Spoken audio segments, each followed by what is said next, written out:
متلاشیوں کے لیے بھی بہت اہم ہے، کیونکہ روزوں کے یہ ایام متلاشیوں کی تیاری اور پھر ان کے امتحان یا جانچ پڑتال کے دن بھی ہیں۔ تو جتنے نئے بپتسمہ پانے والے ہیں جو یسوع مسیح کو قبول کرتے ہیں، انہیں مذہبی تعلیم کی کلاسز دی جاتی ہیں، اور پھر روزوں کے ان دنوں میں ان کی جانچ پڑتال اور پرکھ کی جاتی ہے کہ آیا یہ ایمان کو حاصل کرنے، بپتسمہ پانے کے لیے تیار ہیں یا نہیں ہیں۔ اس لیے اس چوتھے اتوار میں دوسرا امتحان ان کا ہوتا ہے۔ تو جہاں جہاں پر بھی متلاشی ہیں جنہیں بپتسمہ کے لیے تیار کیا جا رہا ہے کہ شب بیداری کی عبادت میں انہیں بپتسمے دیے جائیں، تو یہ چوتھا اتوار ان کے لیے اس لیے بھی اہم ہے کہ آج کے دن وہ پرکھے جائیں گے کہ وہ آنے والی عید کے موقع پر اس قابل ہیں یا نہیں ہیں کہ بپتسمہ پا سکیں۔ نجات خدا کا ایک مفت تحفہ ہے۔ انسان کی ساری جدوجہد، انسان کی ساری محنت جو نجات کو حاصل کرنے اور اپنی زندگی خدا کے لیے وقف کرنے، خدا کے ساتھ گزارنے کے لیے کرتا ہے، یہ آج کی تلاوتیں میں بتاتی ہیں کہ سب کچھ خدا ہی کی طرف سے ہے، اور یہ ایک ایسا مفت تحفہ ہے جو یسوع مسیح کے ذریعے سے ہمیں ملا ہے۔ اس لیے آج کی تینوں تلاوتوں کا مرکزی نقطہ، مرکزی پیغام خدا کا رحم، خدا کا پیار، خدا کی مہربانی، خدا کا فضل جو ہمیں یسوع مسیح کی طرف سے ملا ہے۔ یسوع مسیح کے مبارک دکھوں میں شامل ہوتے ہوئے ہم توبہ، روزہ، ریاضت، تبدیلی اور اپنی ایمانی محبت کے اظہار اور شکر گزاری کے اظہار کے طور پر آج خداوند کے گھر میں آئے ہیں۔ میرے عزیزو، پہلے تین اتواروں میں جو نجات اور صلیب کا پیغام تھا اس کو سمجھنا بھی آسان تھا، اور اس کی گہرائی آج کی تلاوتوں سے تھوڑی کم تھی۔ آج کلیسیا میں دعوت دیتی ہے کہ ہم زیادہ گہرائی سے اس بھید کو سمجھ سکیں کہ جس بھید کے ذریعے سے ہمیں نجات ملی، جس عمل سے ہمیں نجات ملی، جس کام سے ہمیں نجات ملی، اور وہ کام خدا کی الہی محبت کا کام ہے۔ وہ عمل خدا کی الہی محبت کا عمل ہے جو یسوع مسیح کے ذریعے سے پایا تکمیل تک پہنچا ہے۔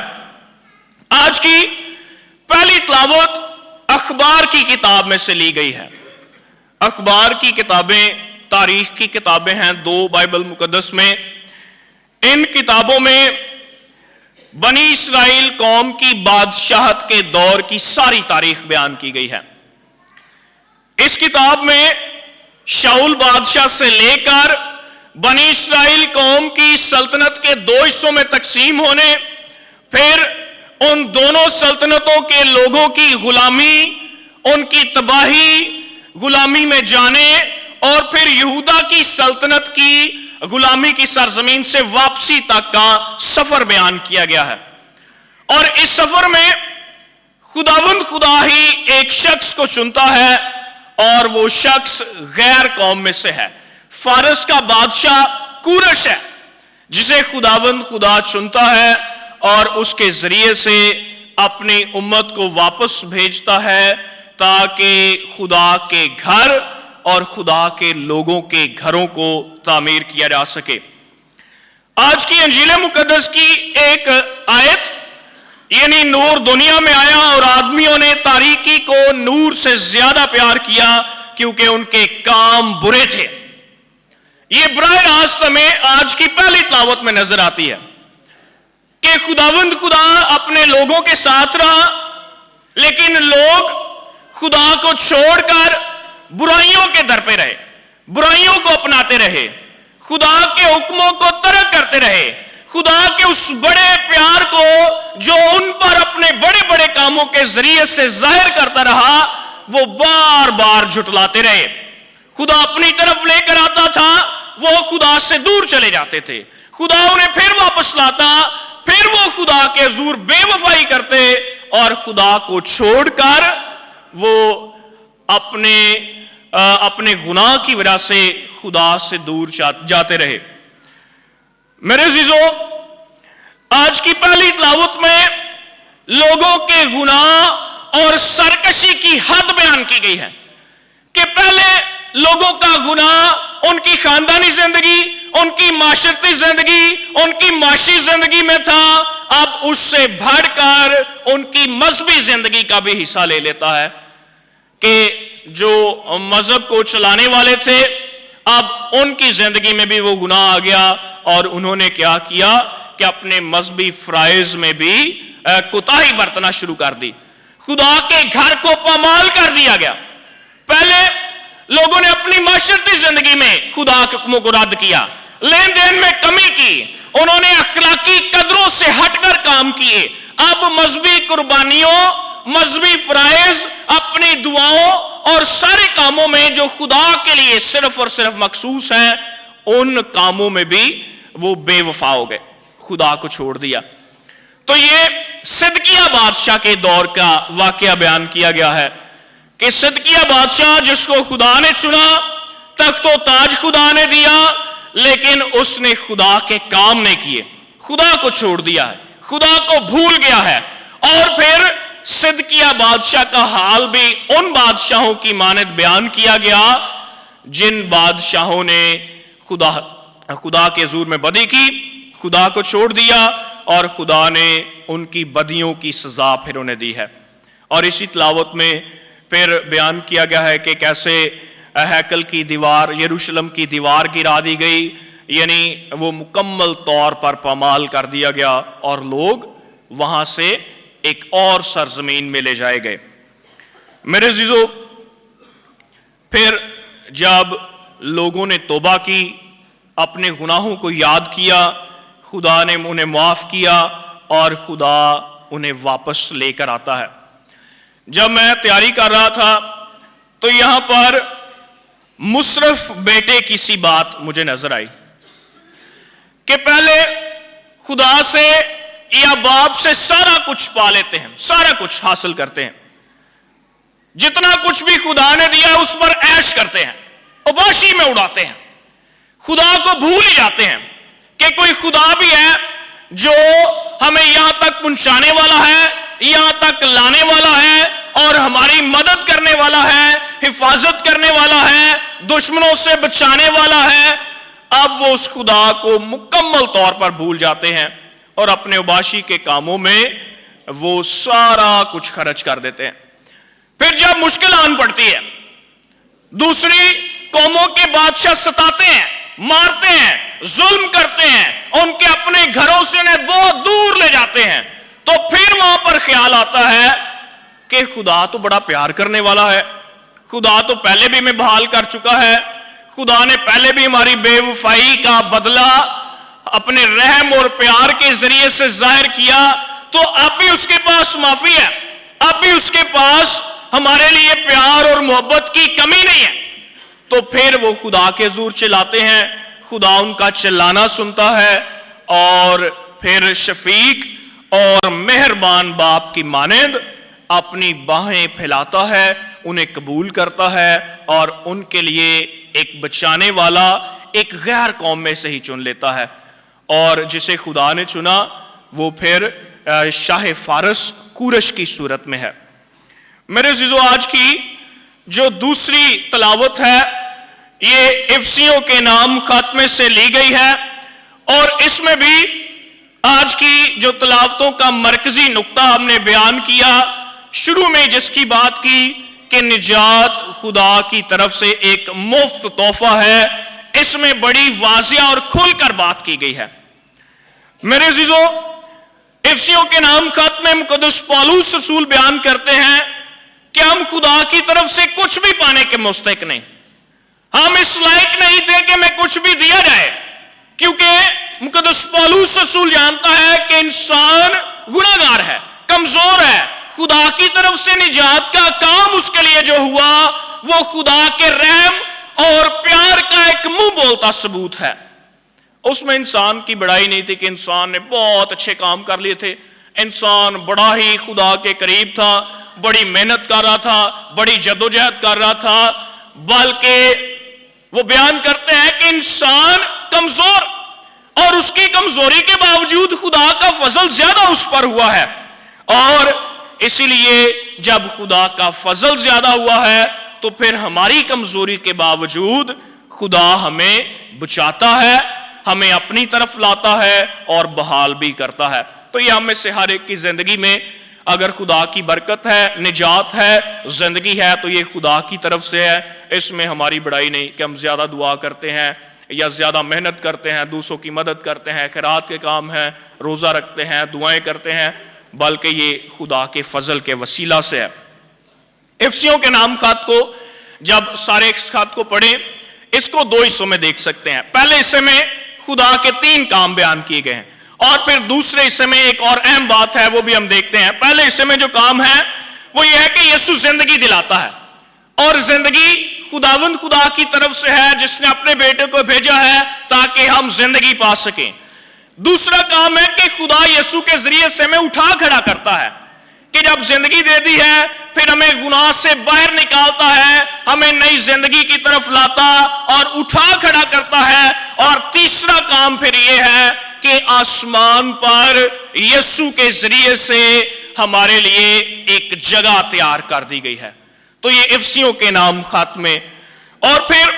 اسی خط کے دوسرے حصے میں مقدس پالوس رسول یہ اہم بات ہمارے سامنے رکھتے ہیں کہ جو کچھ ہم حاصل کرتے ہیں، جتنی محنت کرتے ہیں،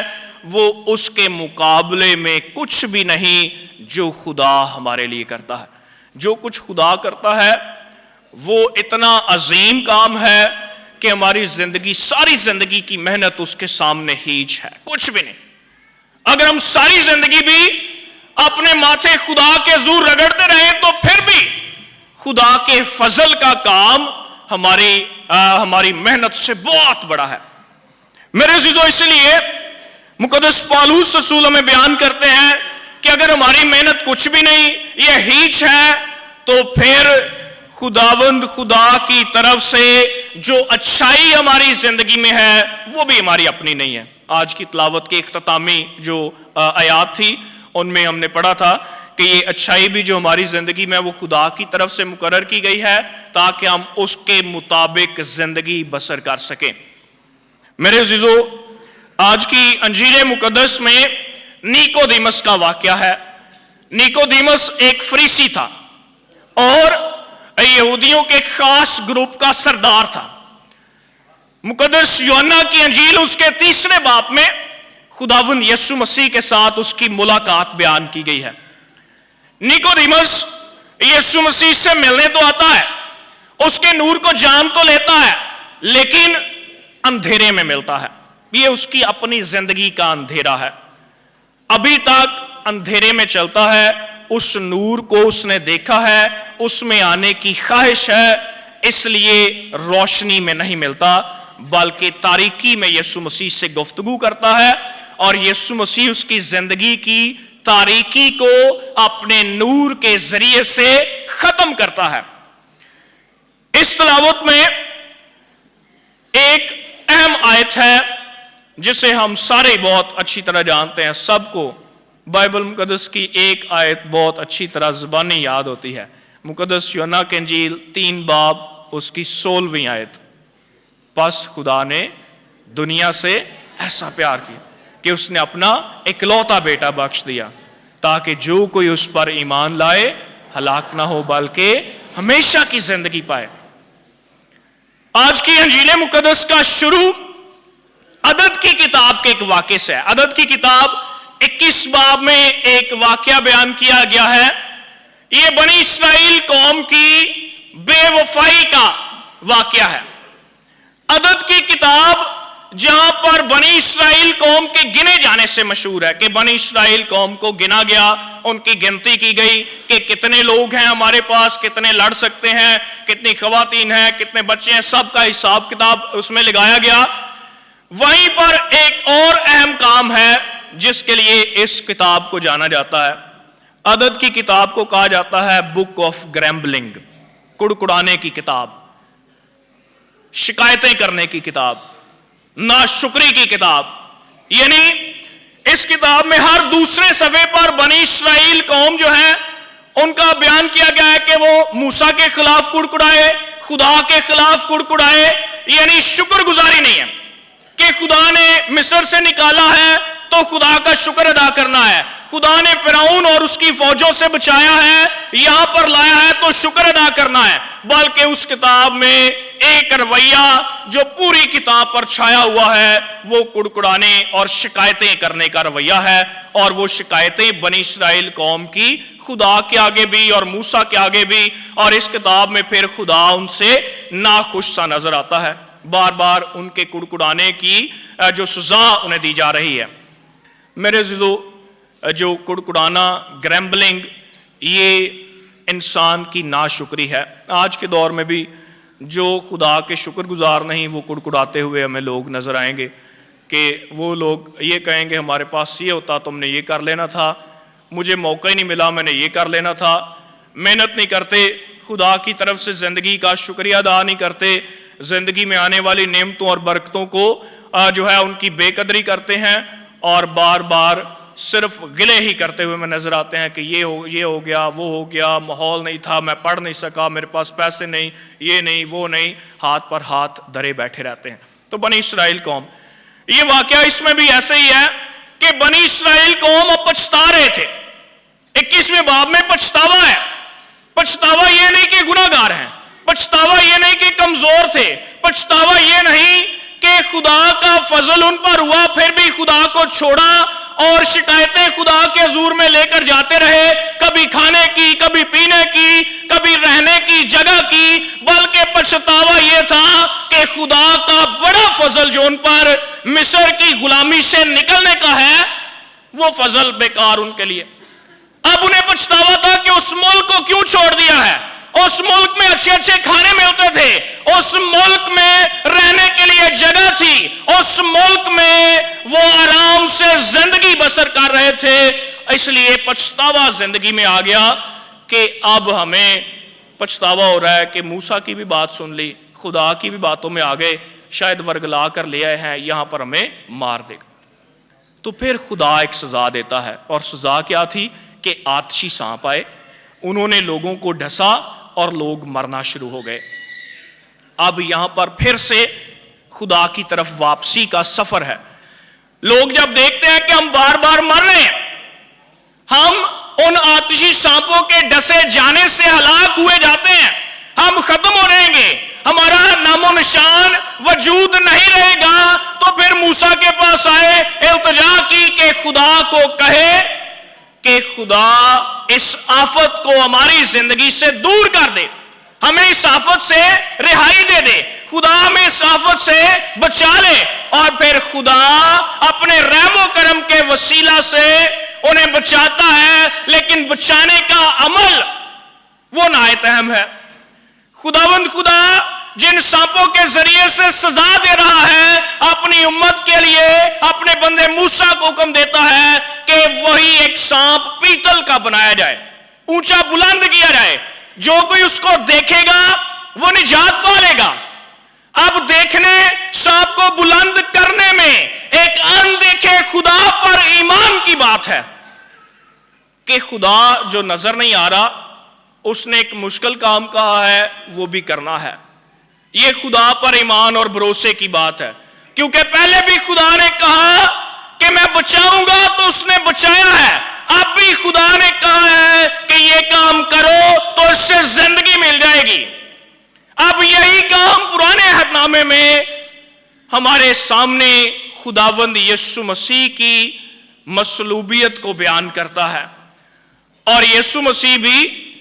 آج ہمارے سامنے یہی بات مقدس یوحنا کی انجیل میں رکھتے ہیں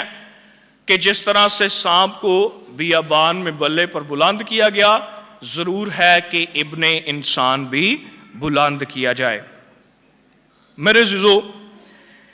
خداوند یسوع مسیح کو انجیل مقدس میں یا اس کی زمینی زندگی کے سفر میں دیکھیں تو 2 دفعہ بلند کیا گیا، ایک کہ صلیب پر بلند کیا گیا، دوسرا کہ وہ اس وقت بلند کیا گیا کہ جب آسمان پر اپنے باپ کے پاس واپس جاتا ہے۔ میرے عزیزو، اب ہمیں اس بات پر غور کرنا ہے کہ یسوع مسیح کا بلند کیا جانا ہمارے لیے نجات اور زندگی کا ذریعہ بنا، وہ زندگی جو خداوند خدا اپنے بیٹے کے ذریعے سے عطا کرتا ہے، اور وہ ہمیں کہتا ہے کہ میں اس لیے آیا ہوں تاکہ تم زندگی پاؤ بلکہ کثرت سے پاؤ۔ یہ کثرت کی بات ہے، اور کثرت کی بات دکھوں کے بعد ایک بڑے جلال کے ذریعے سے ہے۔ اس لیے مسیح زندگی کا ایک سنہری اصول ہے، وہ آج کی تلاوت سے ہم سیکھتے ہیں، آج کی انجیل مقدس سے، کہ مسیحی زندگی میں صلیب کے بغیر نجات بھی ناممکن ہے، صلیب کے بغیر زندگی کا تاج بھی ناممکن ہے، اور صلیب کے بغیر جلال بھی ناممکن ہے۔ یہ مسیحیوں کی زندگی کا ایک لازمی حصہ ہے، کیونکہ یسوع مسیح نے کہا کہ جو کوئی میری پیروی کرنا چاہے وہ اپنی خود انکاری کرے، اپنی صلیب اٹھائے اور میرے پیچھے ہو لے۔ اس لیے مسیح زندگی صلیب کے بغیر ناممکن ہے، اور یہ صلیب ہی ہمیں نجات اور جلال اور زندگی کی طرف لے کر جاتی ہے۔ اس لیے اگر اپنی زندگی کی صلیب کو اٹھانا ہے تو ایمان ایک اہم عمل ہے۔ وہ ایمان جو بنی اسرائیل قوم نے مشکل کے بعد خدا پر رکھا، اور شام کو بلے پر جو بلند کیا گیا ہے اس کو دیکھا اور زندگی پائی۔ اب ہمارے سامنے ہمارے فضل کا بانی، نجات کا بانی ہے، جس کے متعلق ہمیں سکھایا گیا ہے کہ اسے تکتے رہیں، اسے دیکھتے رہیں، کیونکہ اسے دیکھنے سے زندگی آتی ہے، اس پر نظر کرنے سے زندگی آتی ہے۔ اب نظر کرنا صرف یہ نہیں کہ اس کو دیکھتے رہیں، نظر کرنا، اس کے تکتے رہنا، یہ ہماری زندگی میں ایک تبدیلی اور توبہ اور ایک نئی شروعات کا نام ہے۔ اس لیے میرے عزیزو، خداوند خدا جو رحیم ہے، پیار کرنے والا باپ ہے، وہ ہمیں دعوت دیتا ہے کہ ہم ایمان میں تابع دار بن جائیں، اور تابع داری بھی ایسی کے بغیر سوال جواب کے، خدا کے حضور میں، کیونکہ خداوند خدا کی تابع داری کرنے میں زندگی ہے۔ خدا قربانی سے زیادہ تابع داری کو پسند کرتا ہے، خدا قربانی سے زیادہ رحم کو پسند کرتا ہے۔ میرے عزیزو، اس لیے آج ہمارے سامنے ایک دعوت ہے کہ اگر ایمان ہے تو مکمل تابع داری ہونی چاہیے۔ جو ایمان تابع داری کے بغیر ہے وہ ایمان نامکمل ہے، وہ ایمان ادھورا ہے، وہ ایمان ہی نہیں جس میں تابع داری نہیں۔ میرے عزیزو، آئیں آج ہم خداوند خدا سے التجا کریں کہ ہم اپنے آپ کو اس کے سپرد کرنے کے لیے اس سے مدد پائیں جو ہمیں مدد دینے کے لیے ہر وقت تیار رہتا ہے، جو اپنی الہی مدد میں کبھی کمی نہیں آنے دیتا، جو ہمیں دعوت دیتا ہے کہ ہم ایمان رکھتے ہیں تو ایمان میں صرف خدا کے فضل پر بھروسہ ہی نہ رکھیں بلکہ زندگی میں ایک ایسی تبدیلی لے آئیں جو ایمان کے عین مطابق ہو۔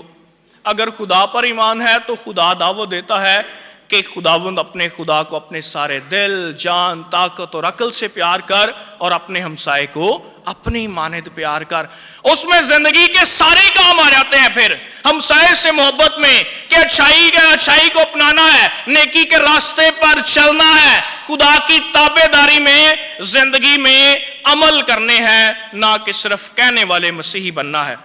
میرے عزیزو، اس لیے افسیوں کے نام جو خط تھا اس میں بات تو فضل اور ایمان کی زیادہ تھی، لیکن اس میں اچھے اور نیک اعمال کی بہت زیادہ بات اور گہرائی سے بات ہے۔ میرے عزیزو، آج دنیا میں خدا کو جب ہم پیار کرتے ہیں تو اس کے باوجود بھی ہم اکثر اور بیش اوقات اپنی زندگی کی تاریکی کو نہیں چھوڑتے۔ تاریکی کہیں نہ کہیں ہماری زندگی میں رہتی ہے، اور جب تاریکی ہماری زندگی میں بڑھ جاتی ہے تو پھر نور کے کام جو ہیں ان سے ہم بہت دور چلے جاتے ہیں، خدا کی اس روشنی کو اپنی زندگی میں بجھا دیتے ہیں، لیکن خدا ہمیں دعوت دیتا ہے کہ ہم اس روشنی کو بجھنے نہ دیں، کیونکہ جہاں پر تاریکی ہے، تاریکی سے پیار ہے، وہاں پر خدا کا انصاف بھی ہے۔ پہلی تلاوت کہ لوگوں نے تاریکی کو پیار کیا، مذہبی طور پر خدا سے روگردانی کی، وہ معاشی طور پر خدا سے دور چلے گئے، معاشی طور پر، سماجی طور پر اور اخلاقی طور پر بھی جب خدا کو چھوڑا تو پھر وہیں پر خدا کا انصاف ظاہر ہوا اور خدا نے غیر اقوام کے ہاتھ میں بھیج دیا۔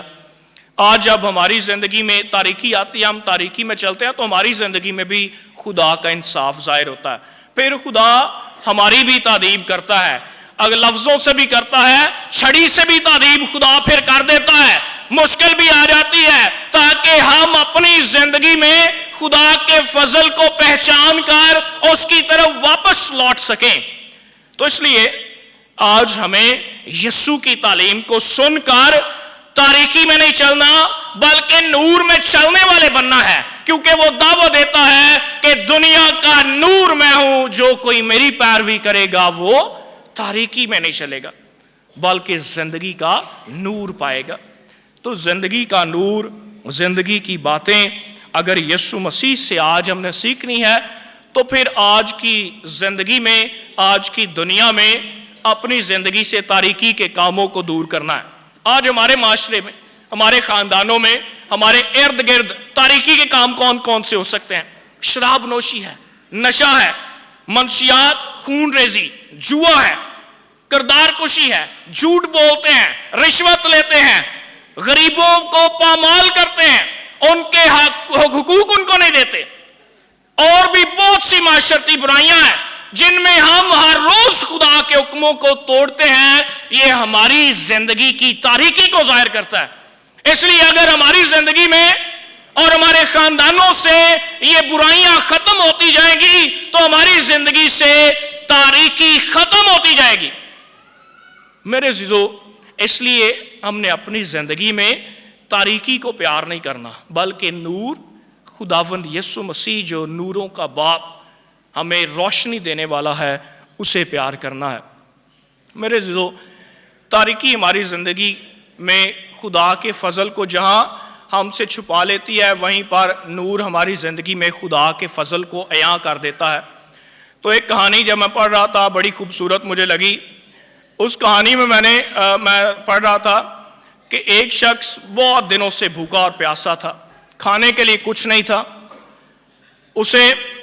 رات کے وقت ایک پیکٹ ملا، تھیلا شاپر، اس میں کچھ کھجوریں تھیں یا کچھ پھل۔ اس نے ایک ٹارچ کی روشنی میں جب ایک ایک کر کے وہ اس پھل کو کاٹتا تھا تو اس پھل میں سے کیڑے جو ہیں، وہ سنڈیاں وغیرہ خراب تھے، سڑے ہوئے پھل تھے، اس لیے ایک ایک کاٹتا گیا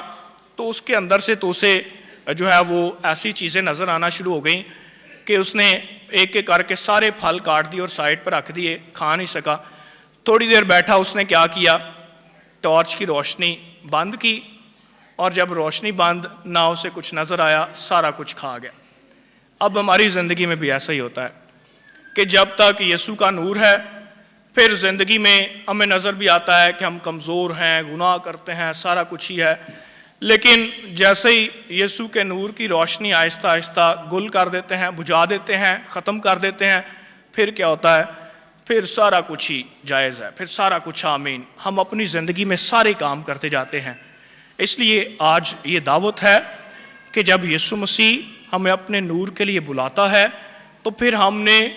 اس روشنی کو بجھنے نہیں دینا جو ہمیں خدا کی پہچان کرواتی ہے۔ اگر ہماری زندگی میں وہ روشنی بجھ گئی تو پھر ہم بھی اس شخص کی مانند ہو جائیں گے جو تاریکی کے کام کرتا ہے۔ ہمیں روشنی میں آنا، روشنی کے کام کرنے اور خداوند یسوع مسیح کی صلیب پر ایمان رکھتے ہوئے اسی سے زندگی پانی ہے، کیونکہ یہ خدا کی محبت ہے کہ اس نے اپنا اکلوتا بیٹا بخش دیا تاکہ جو کوئی اس پر ایمان لائے ہلاک نہ ہو بلکہ ہمیشہ کی زندگی پائے۔